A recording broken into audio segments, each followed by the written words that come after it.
네, 이재명 정부 출범 이틀째인 오늘 이 대통령이 첫 번째 국무회의를 주재했습니다. 네, 한편 민주당은 이 대통령 취임 초부터 주요 입법과제 추진에 드라이브를 거는 모습인데요. 자세한 내용 김종욱 전 청와대 행정관, 장성호 국민의힘 은평을 당협위원장 두 분과 함께 자세히 살펴보겠습니다. 네, 어서 오세요. 네, 안녕하세요. 예. 내란 특검법, 그러니까 이른바 3특검법, 내란 특검법, 김건희 여사 특검법, 해병 특검법. 이 특검법이 오늘 국회 본회의를 통과했습니다. 근데 본회의 통과한 거는 몇 번 있습니다. 각각 뭐 2번, 4번, 3번 이렇게 있잖아요. 근데 거부권에 막혀서 계속 안 됐는데 이번에는 거부권을 대통령실에서도 쓰지 않을 거라는 그 느낌의 발표를 했으니까 통과가 되겠네요. 당연히 거부권 행사하지 않죠. 예. 뭐 저는 일단 국민의 압도적인 요구가 있었는데 뒤늦게나마 특검이 통과됨으로써 그 실체를 밝힐 수 있게 됐다는 점에서 국민들도 반길 거란 생각이 들고요. 예. 또 그다음에 다 아시겠습니다만 최혜병 같은 경우는 그 사건과 관련해서 좀 안타까운 죽음 그리고 그 이후에 그 사건을 덮으려고 했던 어떤 권력의 여러 가지 행위들이 드러나는 상황이기 때문에 예. 억울한 국민들의 어떤 그런 억울한 점들을 밝히는 것은 정부 국가가 해야 될 일이라 생각이 들고요. 예. 세 가지 특검인데 이제 네. 하나가 다 아시겠습니다. 내란 특검 문제입니다. 내란 특검 같은 경우는 당연히 내란이 벌어졌고 그 내란에 대해서 수사를 하기 위해서는 특검이 돼야 되는데 국민의힘이 반대를 했었고 그다음에 권한대행이 거기서 거부권 행사하기 때문에 안 됐던 측면들이 있는 건데요. 예. 오늘 통과됨으로써 내란의 실체가 어떤 것인지 그리고 내란에 누가 책임이 있는 것인지 거기에 대해서 명백하게 밝혔을 때만이 앞으로 누구도 내란에 대해서 꿈꾸지 않을 거라고 하는 측면들이 하나 있는 거고요. 예. 그럼 김건희 명태균 특검 같은 경우 많은 국민들이 요구했던 상황인데 그분도 마찬가지입니다만 공천에 아무런 권한이 없는 사람이 개입했다라고 하는 부분들에 녹취까지 나온 상황인데 이것도 전혀 수사 진전이 안 된 측면들이 있거든요. 예. 그래서 이 세 가지 것에 대한 특검을 통해서 이 실체가 무엇이었는지 그리고 윤석열 정부 3년 동안 왜 국민의힘이 이것을 계속 막으려고 했고 대통령은 거부권을 행사하려고 했는 건지에 대해서 시시비를 밝히는 건 되게 중요하다는 생각이 들고요. 이건 예. 무슨 뭐 여야 간의 정쟁을 하는 문제가 아니라 이런 것들을 정치권의 이해관계 때문에 막아서 실체가 밝혀지지 않는다면 정치가 무엇을 위해 존재하는가라고 하는 근본적인 질문에 대해서 국민들이 의문을 가질 수밖에 없기 때문에 저는 지금이라도 늦었지만 특검 통과를 통해서 실체를 밝히고 그 실체에 대해서 문제가 있다면 책임을 지는 그런 정확한 법적 관행들을 만들어내는 게 중요하다고 생각을 합니다. 이게 초반에 그 나왔던 특검 규모보다 더 커진 거죠? 예, 원래대로라면 여야 간 합의가 안 됐었기 때문에 적어도 적합하게 예를 들면 지금은 야당입니다만 그 당시 여당이 요구하는 수준에 맞게 계속 특검법을 개정했었거든요. 네네. 근데 그것마저도 거부한 상황입니다. 근데 이것은 빠른 시일 내에 특검이 통과돼야지만 증거인멸 같은 경우도 저희가 미리 막을 수 있다는 측면이 있는데 예. 지금은 꽤 많은 시간이 지난 상황이거든요. 그래서 그만큼 사건의 내용도 많아졌고 증거인멸의 정황 증거들도 많기 때문에 예. 거기에 상응해서 더 많은 특검 그러니까 검사들이 투입될 수밖에 없는 조건들을 만들어내게 된 과정 그런 부분에 있어서 저는 뭐 말씀하신 것처럼 뭐 어떤 형태로든지 이 부분의 실체를 밝히는 것이 가장 중요하다. 예. 뭐 검사의 숫자의 규모를 가지고 문제 제기하는 건 저는 선호가 잘못된 접근이라고 생각을 합니다. 예. 국민의힘 쪽에서는 그 이 3특검법 통과는 너무 과하다 이렇게 보시는 건가요? 뭐 과한 게 아니고 예. 상식의 정치를 하지 않고 예. 지금 허니문 기간 아니겠습니까? 네네. 소위 말해서 여당 입장에서는 허니문을 주장을 해야 되는 이 시점에 취임 하루 만에 이렇게 야당에 대해서 전면전을 선포한 겁니다. 이것이 지금 법원에서 윤석열 대통령의 내란죄에 대해서 재판이 진행 중이고 예. 그리고 이 내란과 관련해서는 검찰 뭐 특히 이재명 정권이 지금 출발을 했기 때문에 충분히 검찰과 경찰에 의해서 그리고 법원에 의해서 이것이 진행될 수 있지 않겠습니까? 네. 그런데 집권을 했음에도 불구하고 예. 이것을 내란 특검을 뭐 3특검을 뭐 하루 뒤에 바로 통과시켰다는 것은 국민의힘과 전면전을 하겠다는 겁니다. 예. 그렇게 되면 국민의 입장에서도 내란 특검이 겨냥하는 것이 내란 세력인데 내란 세력에서 중요한 것은 국민의힘 의원들이 다수 포함돼 있다. 그렇게 되면은 예. 국민의힘 모든 것을 샅샅이 뒤져가지고 위원정당으로 가겠다는 것인데 그러면 108석, 107석밖에 안 되는 소수 야당인 국민의힘을 정말 위원정당으로 세산 정도까지 시켜가지고 일당 독재 민주당의 예. 그런 것으로 가겠다는 의지이기 때문에 이것은 국민의힘 입장에서는 도저히 받아들일 수 없을 것이다. 예. 그렇게 되면 결국은 전국이 상당히 혼란스럽고 격돌하는 목숨 걸고 싸우는 그런 것으로 바로 전환되기 때문에 예. 이재명 신임 대통령의 허니문이라든가 국정의 어떤 디자인 이런 것을 살펴볼 겨를이 없지 않을까. 스스로 그런 것들을 다 없애는 조치를 이미 취했다. 그렇게 저는 생각이 들고 예. 저도 개인적으로는 국민이 선택한 대통령이기 때문에 이재명 정부가 잘 성공을 하는 것이 예. 국민을 위해서 좋지 않겠습니까? 조기 대선 치르면 되겠습니까? 그러나 윤석열 대통령은 조기 파면이 돼서 국민들한테 안 좋은 모습을 보여줬고 네. 빛을 진 겁니다. 국민의힘도 빛을 졌는데 그러면 이재명 대표가 취임 전날 당선 소감으로서 마지막에 통합 대통대상 사회통합, 국민 대통합을 하겠다고 했는데 예. 물론 이런 특검을 하는 건 좋은데 집권을 하면 검찰권을 행사해서 충분히 할 수 있는데 이것을 과연 이렇게 특검을 한 이유를 저는 모르겠습니다. 그것은 민주당의 선택이고 그렇게 됐을 때 국민의 입장에서는 제1야당의 선명성을 예. 다시 빠른 시간 내에 수습해가지고 더 급한 것이 이거라고 생각이 들기 때문에 이것은 전면전으로 나설 수밖에 없고 그렇게 되면은 국정은 다시 혼란스럽게 소용돌이칠 가능성이 크다고 봅니다. 시작하자마자 전쟁 선포냐 이런 느낌인 것 같은데요. 근데 저는 좀 이해가 안 되는 게요. 예. 상시 정치에 반한다고 말씀하시는데 네.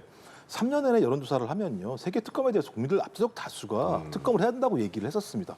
그러니까 국민들의 다수가 요구하는 것을 추진하는 것이 상식에 맞지 않다고 말씀하시면 우리는 무엇을 기준으로 정치를 하는지에 대해서 대모를 수밖에 없다는 측면 하나 하고요.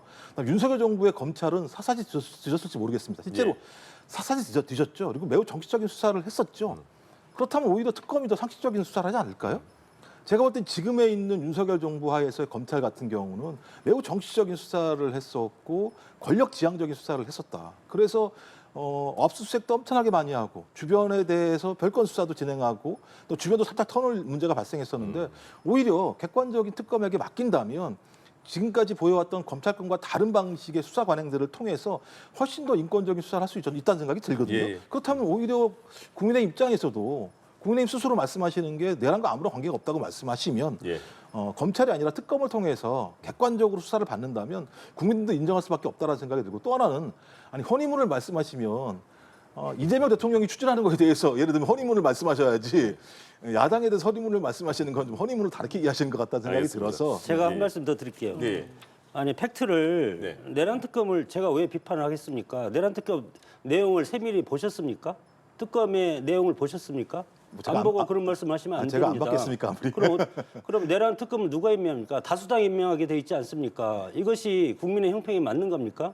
그리고 특검은 검찰 조사를 해서 안 될 경우에 특검을 하는 거고 지금 법원에 내란죄에 대한 결과도 나오지 않았고 그리고 특검에 대해서는 그 특검에 대한 여당과 야당이 합의해서 임명하게 됐음에도 불구하고 민주당이 다수당이 하고 이 특검과 관련되는 정당은 여기에 후보자도 추천할 수가 없게 그렇게 만드는 것이 이것이 특검인데 이것이 공정하다고 생각이 되십니까? 그러면 그런 요거- 측에서는 예. 네네. 그런 측에서 얘기하는 거지 잘못이 예. 있고 정말 법을 위반하고 하면 누구든지 정말 법에 따른 그런 처벌이라든가 그런 것들은 네. 반드시 해야 되는 것이 법치주의 국가의 기본이라고 생각이 듭니다. 알겠습니다. 네. 요것도 연관된 거라서 네. 이거 전해드리면서 두 분 또 치열하게 논쟁하시면 될 것 같습니다. 조경태 의원이요. 왜냐하면 오늘 그 3특검에 대해서 국민의힘이 당론으로 부결 당론을 채택을 했는데 국민의힘에서 이제 반대표가 나왔습니다. 그러니까 국민의힘 대다수는 당론이니까 국회 자리에도 앉지 않았는데 국민의힘의 이분들은 반대 당론을 던지면서 반대 그 표결을 했습니다. 일단 조경태 의원 대표로 먼저 얘기 들어보겠습니다. 왜 우리 당이 이번 대선에서 패배했는지에 대한 원인 분석을 아직도 제대로 하지 못하는 그런 일부 의원들이 계신 것 같고 좀 더 정확하게 표현하면 좀 다수의 의견인 것 같아요.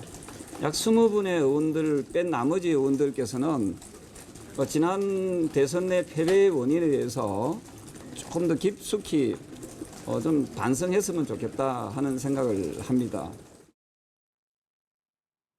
네, 조경태 의원이 지금 이 발언 직전에 이 그 발언할 때 전의 내용은 이겁니다. 우리 당이 3가지 특검법에 대해서 당론으로 표결하겠다고 한 부분을 철회하고 자유투표해야 된다. 그리고 지도부 총선택까지 촉구한 상황인데 어쨌든 그 김재섭, 김용태, 그다음에 조경태 의원 등등 안철수 의원도 그렇고요. 네. 그 한 5분 정도가 배현진 의원도 포함되어 있고 그 당론에 따르지 않고 표결을 한 거잖아요. 나 3세계 특검법에 찬성한다 이렇게. 그건 어떻게 봐야 될까요? 뭐 국민의힘 같은 경우는 뭐 정당의 자율성 그것이 보장되기 때문에 이렇게 예. 할 수 있습니다. 당론을 하고 뭐 투표 당론에 따르세요. 네네. 권성동 원내대표 지난번에 그렇게 했지만 예. 자리에 앉아서 찬성을 하지 않습니까? 이런 자율성, 당의 자율성이 보장되어 있는 정당이라고 생각이 들고 예. 반성하려면 네. 물론 조경태 의원 뭐 저런 말 많이 하는 거 좋습니다. 김재섭, 김혜지, 한지아, 안철수 그동안 쭉 찬성했던 분이고 여기에 배현진 의원은 내란 특검만 반대하고 네. 두 가지는 찬성을 했습니다. 그만큼 이제 내란 특검에 대한 것은 예민하기 때문에 예. 반대를 한 것이고 모두 찬성표를 던진 사람은 그동안 찬성표를 던진 사람뿐입니다. 그렇게 해서 내란 특검을 받아서 그것이 국민들한테 검찰 수사를 받는 모습이 검찰 수사 당연히 받는 건데 잘못됐다면 예. 그것이 국민들한테 속죄하는 모습으로 보이겠습니까? 속죄를 하려면 우리 국민의힘 의원들한테 제가 당부드리고 싶은 것이 의원직 네. 사퇴하십시오. 그렇게 해야 되는 것 아니겠습니까? 지난 대선 때 무슨 열심히 돕지만 처음에는 안 도왔지 않습니까? 예. 그렇기 때문에 저 이런 것에 대해서 찬성하는 것이 개혁의 어떤 그런 이미지로 한다는 예. 것이 저는 어불성설이라고 생각이 들고 네. 자율성은 좋습니다. 그럼에도 불구하고 지금은 민주당과 국민의힘의 지금 국가의 어떤 체제나 시스템을 놓고 지금 서로 부딪히고 있는 시점이지 않습니까? 예. 그렇기 때문에 윤석열 전 대통령을 절연하는 의지는 반드시 필요하고 그렇게 김문수 후보도 어제도 얘기했고 네. 마찬가지로 12.3 비상계엄도 잘못됐다고 분명히 얘기하지 않았습니까? 그리고 본인은 탈당을 했습니다 이미. 그렇기 때문에 저는 절연됐다고 보고 다만 법적인 심판은 지금 법원에서 내란죄에 대해서 심판을 받고 있기 때문에 그거에 대해서 유죄 판결을 난다면 알겠습니다. 예. 무기징역으로 가지 않겠습니까? 예. 그래서 그런 차원에서 제가 말씀드립니다. 그럼 짧게 이것만 답변해 주시고 반대 네. 넘기겠습니다. 그러면 오늘 3특검법 중에 네. 내란 특검법은 반대하신다는 거 알겠는데 그럼 그 이후에 김건희 여사 특검법과 최상병 특검법, 해병 특검법도 반대하신다는 겁니까? 아니면 그거는 뭐 받아들이신다는 겁니까? 아니 제가 뭐 국민의힘 지도부라든가 예. 의원이 아니고 예. 다만 이제 이번 선대위에 네네. 이제 활동을 한 개인이기 때문에 예. 이거에 대해서 당의 입장을 저는 당론을 따라갈 수밖에 없다고 봅니다. 알겠습니다. 예. 말씀해 주시죠. 예, 이제 말씀하셨던 것처럼 네. 저는 왜 특검들을 반대할까? 저는 그 이유를 잘 모르겠는 겁니다. 그러니까 예를 들면 국민이 지금 검찰을 신뢰할 수 있겠는가라고 하는 부분들, 특히 내란 수사 문제와 관련해서인데요.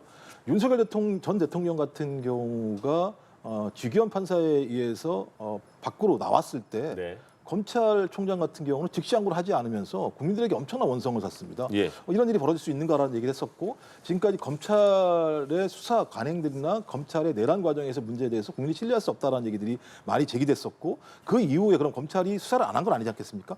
지금 한 5개월 정도 수사를 했었는데 지금 수사한 이후에 경찰이 수사한 내용을 보니까 갑작스럽게 한덕수, 그다음에 최상목, 이상민 의원 같은 경우, 이상민 장관 같은 경우는 출국 금지가 됐단 예. 말이에요. 그렇다면 출국 금지가 된 이후에는 뭔가 증거가 나왔으니까 그렇겠죠. 근데 왜 검찰은 이거 갖다 밝히지 못했을까라는 측면 또 하나 하고 비화폰 문제와 관련해서도 마찬가지입니다만 검찰이 비화폰을 확보하니까 그때 와서야 검찰이 갑자기 달려들어서 그 비화폰을 같이 갖겠다고 얘기하는 모습들의 행태들을 보게 되면 검찰이 이 내란 수사와 관련해서 자유롭게 수사할 수 있겠는가라고 하는 측면들이 하나 있고요. 노상원 어떤 노트 같은 경우도 발견했음에도 불구하고 그 수사가 아무런 진전이 되지 않았었는데 네. 그 이후에 보게 되면 노상원 씨가 상당히 많이 개입했다라는 내용들이 지금 예. 밝혀지고 있는 상황입니다. 근데 이 수사를 갖다 검찰한테 맡겨라라고 말씀하시는 건 국민들이 용납할 수 없는 측면이 있기 때문에 알겠습니다. 제3자 객관적으로 존재하는 국회법이 존재하는 특검을 통해서 객관적으로 밝혀내면 네. 그 사실에 대해서 사법부가 판결하면 되는 상황들이 분명히 있는 거죠. 근데 왜 거기에 대해서 계속 반대하실까? 그러니까 제가 볼 때는 국민의힘 스스로 계속 말씀하시는 게 국민의힘은 내란 문제와 관련해서 아무런 연관이 없다고 다 주장하시고 말씀하시잖아요. 그러면 제가 볼 때는 그냥 특검에서 객관적으로 사실대로 수사하게 되면 예. 저는 거기에 따라서 관련된 우두머리, 그다음에 주요 임무 종사자, 그다음에 부하 수행자 이런 사람들을 밝혀내는 일을 해야 되는 거 아니겠습니까? 알겠습니다. 예, 예, 그런 예. 참에서 말씀드린 겁니다. 네. 네. 자, 그리고 이재명 대통령이 앞서 한덕수 전 대통령 권한대행 총리가 대통령 몫으로 지명했던 이완규, 함상훈 헌법재판관 후보자에 대한 지명을 철회했습니다. 대통령실은 권한 없는 지명이었다라고 밝혔는데 우선 이 철회에 대한 배경 먼저 여쭤볼게요. 아니 이건 뭐 예견된 거였으니까요. 네. 그러니까 대통령 권한대행이 헌법재판관을 임명하는 것은 권한이 없는 행위를 한 거다라고 저희는 계속 주장을 했었었고, 그다음에 뭐 그 이후에 어떤 대통령이 언제 뽑힐지라고 하는 게 따지고 한 달 후면 대통령이 뽑히는 상황입니다. 네네. 근데 그 대통령은 지명직이 아닙니다. 국민들이 뽑아서 그런 인사권들을 하라고 얘기할 수 있는 권한을 확보하는 대통령이 한 달 후에 있는데 그 전에 헌법재판관을 지명하는 일이 벌어졌습니다. 그러니까 월권 행위가 벌어진 거죠. 이게 마흔역 재판관 때랑은 다른 거잖아요. 그렇죠. 예. 뭐 마녀까지 얘기하는 예, 것도 그렇죠. 그렇습니다. 예. 그래서 그런 권한이 없는 행사를 했기 때문에 권한을 철회하는 것은 그러니까 국민의 이름으로 철회를 하는 것이고요. 그래서 합당한 방식을 통해서 좋은 헌법재판관이 될 만한 분들을 지명을 하고 인사청문회를 통해서 철저하게 검증을 통해서 대통령이 임명을 한다면 헌법재판소의 헌법재판관들에 대한 정당성 또는 민주성이 확보되는 측면이 분명히 있는 거죠. 그렇지 않고 지금 한덕수 전 총리 권한대행이 임명한 사람을 인사청문을 통해서 헌법재판관으로 임명한다면 국민들이 그걸 신뢰할 수 있겠습니까? 예. 저는 그런 측면에서도 이 조치는 헌법재판소를 위해서도 예. 그리고 헌법재판관을 위해서도 매우 합리적인 방식으로 결정한 거라 생각이 들고 더 중요한 문제들은 예. 정치적 오해를 하지 않도록 진짜 유능하고 국민들이 봤을 때 객관적인 분을 헌법재판관으로 임명하는 게 앞으로 남아있는 이재명 대통령의 중요한 역할 중에 하나겠죠. 예. 네. 국민의힘은 이에 대해서 적절하지 못하다라고 밝혔는데 어떻게 보십니까? 예, 적절하지 못한 것 같습니다. 예. 왜냐하면 헌법에 보면은 대통령 권한대행의 권한은 두 가지가 있지 않습니까? 우리가 대통령 직무 정지 이후 이거에 대해서 논쟁이 상당히 많이 있었는데 국가 수반으로서 국가 원수로서의 권한과 행정 수반으로서 권한 두 가지가 있을 때 헌법재판소는 행정권 영역인 사법부의 독립적인 기관입니다. 그렇기 때문에 이것은 대통령의 국가 원수로서의 기능에 부합하는 그런 행정적인 일이기 때문에 한덕수 대통령 권한 대행입니다. 예. 대행이면 대통령의 모든 것을 할 수 있고 그러면 전쟁이 났을 때 전쟁을 하지 않습니까? 해야 되지 않습니까? 그것이 국가 원수로서의 권한인 겁니다. 그렇기 때문에 대통령의 국가 원수로서의 권한을 행사한 것을 다시 신임 대통령이 취임을 하고 나서 그것을 뒤집는다. 예. 그것은 저는 절차적 민주주의에 반한다고 봅니다. 네네. 그러니까 이게 뭐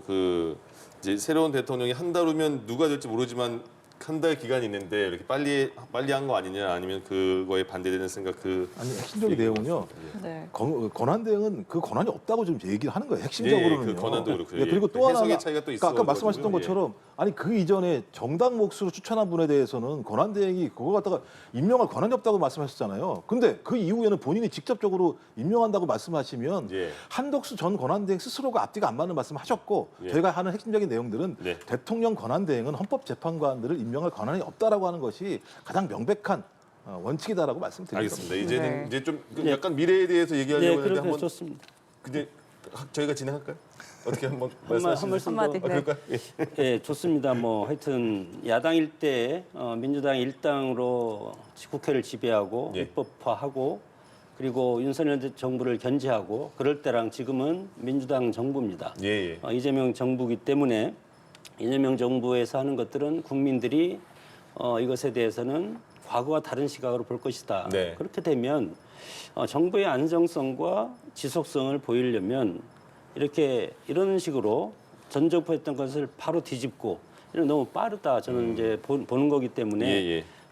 저는 이렇게 허니문이라고 하기도 보다도 이런 법적인 절차를 지키면서 하는 모습이 예. 우리 국정의 혼란을 방지하는 길인데 이미 그런 것을 상당히 넘어서고 있기 때문에 예. 상당히 혼란스러운 그런 정국이 갑자기 도래할 가능성이 커졌다고 봅니다. 알겠습니다. 허니문 기간인 거 알지만 그렇게 너그럽게 받아들이지 못하겠다 이런 말씀인 것 같습니다. 알겠습니다. 네, 예. 자, 오늘 오전에는 이재명 대통령이 취임 후 첫 국무회의를 주재했습니다. 아직 장관 인선이 마무리되지 않다 보니까 전임 정부 인사들이 그대로 참석한 상황인데요. 이재명 대통령이 어색하겠지만 최선을 다해달라라고 이제 웃으면서 말하기도 했습니다. 이 장면 좀 어떻게 보셨어요? 뭐 저희가 이재명 대통령이라는 말을 하기도 좀 어색한 측면이 그렇죠. 있는 건데요. 예, 예. 뭐 그 내부에 있는 분들은 이재명 후보님, 이재명 대표님 이렇게 얘기한 상황이니까 예. 당연히 저 자리는 더 어색할 수밖에 그러게요. 없었겠죠. 그리고 이재명 대통령도 지금 저기에 처음 앉는 국무회의이기 때문에 본인도 되게 낯설었을 수밖에 없고 예. 주변에 있는 분들은 그 이전까지 윤석열 전 대통령과 같이 국무회의를 했던 분들이니까 더 낯설고 또 이주호 권한대행을 통해서 뭐 전화상으로 사의를 다 아, 표명했던 예. 상황인데 아예 아니다 나와서 일한다라고 얘기를 해서 네. 되게 좀 낯선 시간이었을 것 같다는 느낌은 들긴 합니다만 그래도 그러니까 대통령이 주재하고 국무위원들이 다 모여서 도시락을 먹으면서 4시간 동안 회의를 했다라고 하는 측면에서 국민들이 그래도 뭐가 돌아가는구나 라는 느낌. 그러니까 저는 정부의 가장 중요한 부분들은 국민한테 신뢰를 주는 거거든요. 지금 있는 절차와 방식대로 정부가 잘 돌아가고 있고 그 돌아가는 내용들이 실천으로 외화되고 그 실천한 내용들이 국민에게 체감할 수 있는 이런 선순환 구조를 만들어야 되는데 지금까지는 그렇지 못했던 측면들이 꽤 있었던 모습이 있는데 뭐 오늘 저 계신 분들이 계속 하실 분들은 아닙니다만 예. 그렇다고 하더라도 정상적인 국무회의를 통해서 오랜 시간 동안 서로 토론을 하신다는 측면에서는 첫 국무회의 치고는 어색하지만 그래도 국민들한테 아 정부가 돌아는 가고 있구나라고 하는 느낌을 줘서 일정한 신뢰감을 줬다라는 생각이 들고요. 하지만 여기에 더 플러스해서 앞으로 오실 어떤 국무위원분들이 저분 일 잘하겠는데라고 하는 얘기 그리고 저분은 보수적이지만 그래도 저분은 국민들이 봤을 때 대단하게 일 잘하실 것 같은데 저런 분도 오시네라고 하는 어떤 새로운 이미지들을 만들어서 좀 일하는 정부, 일하는 국무위원, 일하는 국무회의라는 모습들을 만들어갔으면 좋겠습니다. 근데 이게 꽤 문제가 있는 게요. 네. 박근혜 전 대통령이 파면당한 이후에 문재인 정부가 등장해서 인수위가 없지 않습니까? 그렇죠. 이때 국무회의가 제대로 돌아가는 게 75일이 걸렸습니다. 그러게요. 그리고 장관 인선이 마무리된 게 190일이 걸렸습니다. 그러니까 제가 볼 때는 좀 속도감 있게 빨리 할 필요는 있을 것 같다는 생각이 듭니다. 그러네요. 네, 거쳐야 할 과도기 기간일 텐데요. 어떻게 네. 보셨어요? 어색한 쪽이고 이재명 대표가 민주당 대표 할 때 줄탄핵을 하지 않았습니까? 그 탄핵에서 다시 복귀한 분들도 있고 그런데 그분들이 사표를 냈더니 줄탄핵할 때는 탄핵을 했는데 사표를 냈더니 반려했다. 예, 예. 이게 누가 뭐 국민들이 이걸 보고 어떻게 생각하겠습니까? 국무회의는 근데 돌아가야 되니까. 아니 그러니까 제가 그 얘기를 하고 싶은 거예요. 앵커님도 아시잖아요. 그러면서 같이 일해보자고 또 그렇게 얘기하면 탄핵할 때는 언제고 다시 지금 왜냐하면 국무회의가 없으면 법령이라든가 이런 거 다시 오면 이것을 해서 회의에서 국무회의에서 공포를 해야 되는데 그걸 못하기 때문에 하는 것 아니겠습니까? 좋습니다. 하여튼 뭐 탄핵을 해서 줄탄핵을 해가지고 무정부 상태로 만들고 싶었었는데 그 덕분에 윤석열 대통령 탄핵되고 파면되고 그리고 소원대로 이재명 대통령 시대가 열렸습니다. 예. 그렇게 되면 정말 국무총리부터 해서 국정원장 지금 뭐 발표하지 않았습니까? 그거에 대해서는 나중에 뭐 평가할 일이 있겠지만 그런 분부터 해서 앞으로 장관들 민주당에서 탄핵했던 분들보다 훨씬 더 뛰어난 분들을 한번 예. 결격 사유 없고 국민 비판받지 않는 그리고 외교적으로 무리가 없는 예. 그런 분들을 정말 국무위원 장관으로 임명을 하셔서 탄핵의 대상이 되지 않는 예. 물론 국민의힘 탄핵할 수 있는 힘이 없습니다. 아직은 그렇기 때문에 그런 분들로 국무위원을 잘 한번 채워보시라. 예. 저는 그렇게 당부드리고 싶습니다. 네. 저희가 질문하는 내용에 대해서 다 이렇게 딱 탐탁하지 않은 그런 반응이신 아니 것 같습니다. 성공을 해야 된다고 봅니다. 알겠습니다. 이제 대통령실이 그 이재명 대통령과 트럼프 대통령이 아직 통화를 안 해서 뭐 금명간 오늘 내일간 통화를 할 것 같다 이렇게 얘기를 했습니다. 근데 트럼프 대통령을 뭐 그 많이 준비를 했겠습니다만 대통령실에서 통화를 한다면 바로 청소를 들이밀지 않을까 이런 얘기도 나오고 있고 어떤 얘기가 오갈까요? 예측해 보면. 말씀하신 것처럼 첫 만남이기 때문에 상견례 정도의 상황일 거고요. 뭐 전화 통화로 세부적인 상황들 얘기는 어려울 거고요. 네. 전반적인 분위기들을 전달할 거라 생각이 드는데 뭐 이재명 대통령 같은 경우는 일단 양국 관계 한미 동맹이라는 가치가 있기 때문에 양국 관계가 돈독해야 된다라고 하는 부분들 하나하고 예. 그다음에 안보 협력이 굳건해야 된다. 한미 정상이 통화한다라고 하는 건 주로 한미 동맹의 가치 핵심적인 부분들은 북한으로부터 우리의 안보를 지키는 게 핵심적인 초석이었으니까요. 네. 또 하나 이제 가장 핵심인 게 이제 미래지향적인 정상 관계를 만들어야 되는데 예. 근데 트럼프 대통령 같은 경우는 관세 문제부터 시작을 해서 그다음에 방위비 분담 예. 문제까지 공세적으로 제기하면서 다양한 방식의 셈법을 가지고 미국 국익에 우선되는 방식의 요구를 할 거라는 생각이 들거든요. 네. 그럼 저희는 어떻게 해야 되겠습니까? 우리 국민의 국익에 맞게 조치를 해야 되겠죠. 그러니까 예. 관세 협상도 마찬가지입니다만 미국을 위한 관세 협상을 하면 우리 국민이 동의하시겠습니까? 그러니까 한미 양국의 국민들이 납득할 만한 관세 협상에 대한 결과가 나와야지만 한미 동맹의 굳건함을 양국 국민들이 인정할 수밖에 없다라고 하는 원칙적인 입장을 말씀하셔야 될 거라는 생각이 들고요. 예. 아니, 방위비 분담금 같은 경우는 이미 작년 10월에 다 합의가 된 게 그쵸. 있어요. 예. 10월에 합의한 걸 갖다가 만약에 6월에 바꿔버리는 일이 벌어진다면 한미 간에 뭘 합의하면 국민이 믿겠습니까? 근데 그럴 수 있는 분 아닙니까? 그러니까 저희는 그럴 수 있는 분이라고 하면 안 되는 거죠. 야. 그러지 않을 뿐이라고 얘기를 해야 되는 거죠. 예, 그러지 않을 거다. 트럼프 대통령은 그렇게 취소하겠습니다. 신뢰의 얘기를 통해서 굳건한 한미 동맹의 기반은 서로의 신뢰와 양국 국민들의 믿음이 있었다는 생각이 들기 때문에 예. 저는 그런 입장을 통해서 조금은 좀 한미 간의 관세 협상에 대한 여유적인 공간들을 만드는 첫 상견례 통화가 됐으면 좋겠다. 이런 말씀을 드리고 싶습니다. 그리고 분위기 파악 정도. 예, 그럼요. 예. 첫 통화 어떻게 예상하세요? 분위기? 뭐 외교는 신뢰 예. 그리고 국민의 자존심이지 않습니까? 네. 국민이 뽑은 대통령인데 미국에서는 우리가 한미 상호방위 조약을 체결하고 그때부터 미국의 킬체인으로 해서 우리한테 미국의 핵이 한반도를 보호해주는 네. 그리고 우리는 핵무기 개발을 포기하지 않았습니까? 그것이 한미 상호방위 조약인데 그렇기 때문에 그때부터 해서 북한은 핵을 개발하기 시작했고 예. 러시아, 소련 과거에 소련으로부터 핵 개발을 받아서 오늘날은 핵 보유국이 된 것 아니겠습니까? 네. 그렇기 때문에 우리는 한미 상호, 한미 동맹이라는 것은 북한의 핵에 대해서 견제할 수 있는 그런 것이 가장 큽니다. 지금 미중 패권 전쟁이 상당히 심각하게 돌아가고 있고 예. 백악관이라든가 이런 데서 지금 중국에 대해서 한국의 민주주의에서 개입하지 말라 그런 이미 메시지가 나왔다는 것은 트럼프가 이거에 대해서 어느 정도 판단을 하고 있다, 우려하고 있다는 시각이 언론을 통해서 나오고 있고 역사적으로 보면은 뭐 선거가 끝나고 대통령의 취임이 됐고 취임식에도 뭐 의정 관계지 하여튼 미국 쪽에서는 인사가 안 왔고 그리고 아직까지 통화가 이루어지지 않는다는 것은 예. 한미 동맹에 대해서 우리 국민들한테 안정감을 주는 것 그런 것은 새로운 정부가 미국과 잘 협력을 해서 트럼프와의 통화 이것은 빨리 이루어져야 되겠는데 예. 아직까지 이루어지지 않다는 것은 여러 가지 걱정되는 부분이 있습니다. 그래요? 사실. 예, 왜냐하면 취임식 어제 했는데.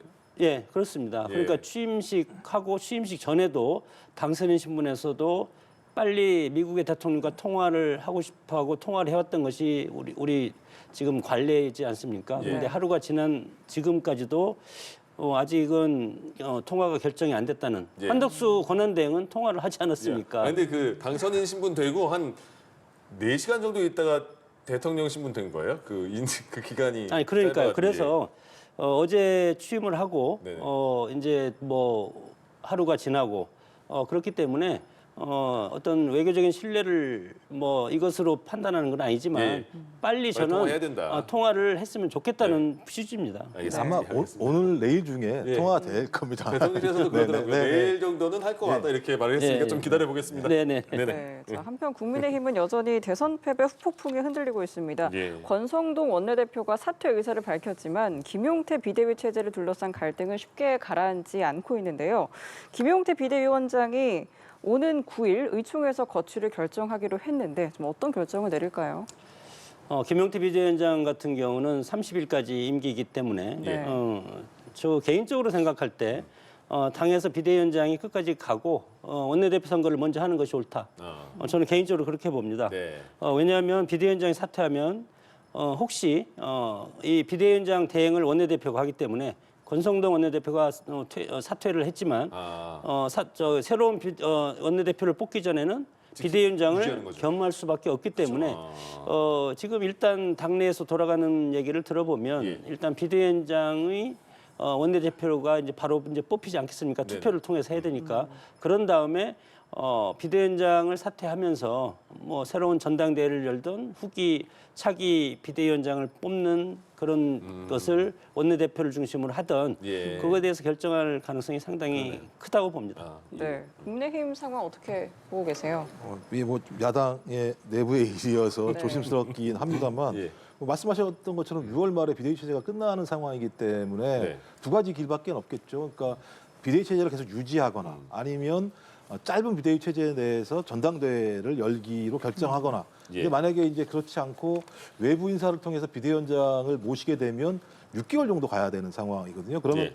올 하반기까지 계속 비대위 체제로 가게 되는 상황들이 만들어질 수 있다는 측면이 있기 때문에 그건 어떤 결정이 나올지 모르겠습니다만 아직까지 여러 가지 좀 국민의힘 내부에서 당권을 둘러싸고 갈등들이 있기 때문에 어쩌면 좀 비대위 체제라고 하는 걸 통해서 좀 봉합 국면으로 갈 수 있다는 생각이 들기는 합니다. 예. 근데 그럼에도 불구하고 가장 중요한 부분들은 비대위를 가든 전당대회로 가든 국민의힘이 또 국민으로부터 혁신하겠다라고 하는 어떤 메시지를 전달할 필요가 가장 중요하다는 생각이 드는데 그런 네. 의미에서는 내란 문제랑 내란 우두머리인 윤석열 전 대통령 문제에 대해서 좀 다시 한번 명확한 입장을 좀 제기할 필요 하나 하고 예. 또 하나는 그 김문수 후보와 그다음에 한덕수 전 총리 간의 후보 교체 문제와 관련돼서 많은 당원들께서도 좀 별로 안 좋아하셨기 때문에 그 문제에 대한 당내 민주주의 문제에 대해서 좀 얘기하는 문제하고 또 하나는 여전히 좀 일부가 말씀하시는 이제 부정선거가 있다는 말씀을 하시는데 예. 그런 거 없다라고 말씀을 해주신다면 그런 하나의 세 가지의 내용들을 통해서 국민의힘이 국민들에게 다시 한번 새로운 이미지로 좀 전달할 수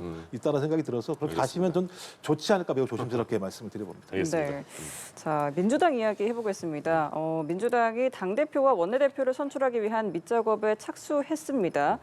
친명계 인사들이 각축전을 벌일 것이다라는 관측이 나옵니다. 좀 누가 될지 벌써부터 관심인데요. 모르겠습니다.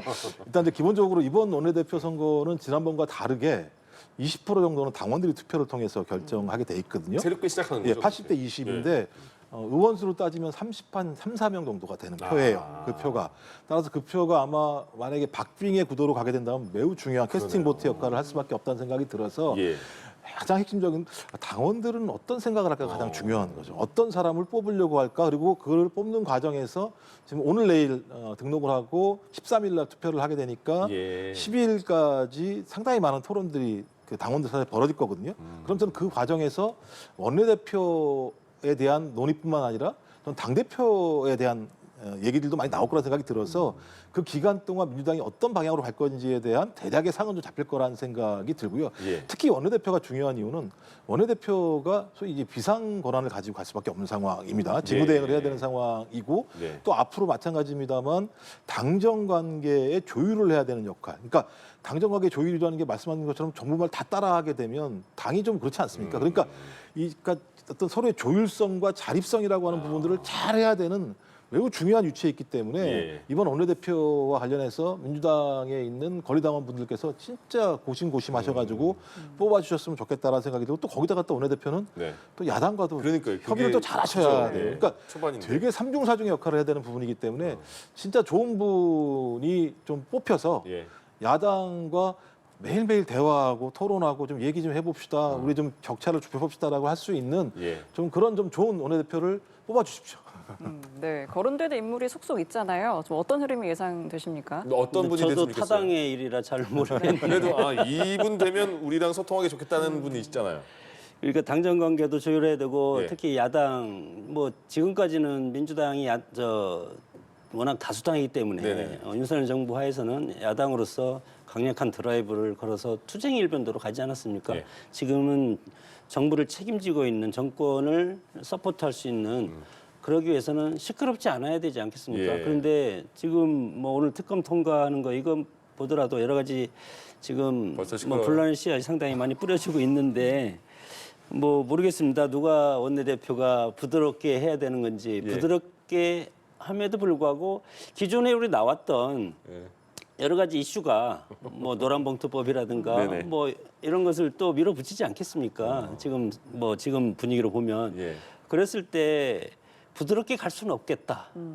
소수 야당이지만 야당은 그렇기 때문에 예. 뭐 국민의 입장에서는 거대 여당과 싸울 수 있고 그리고 예. 또 정부와도 또 이재명 대통령과도 여러 가지 또 전면전을 해야 될 그럴 위기도 있지 않습니까? 오늘 그렇기 때문에 전면전 말씀을 굉장히 많이 하시네요. 아니 그런 것이 아니고 소수기 때문에 예.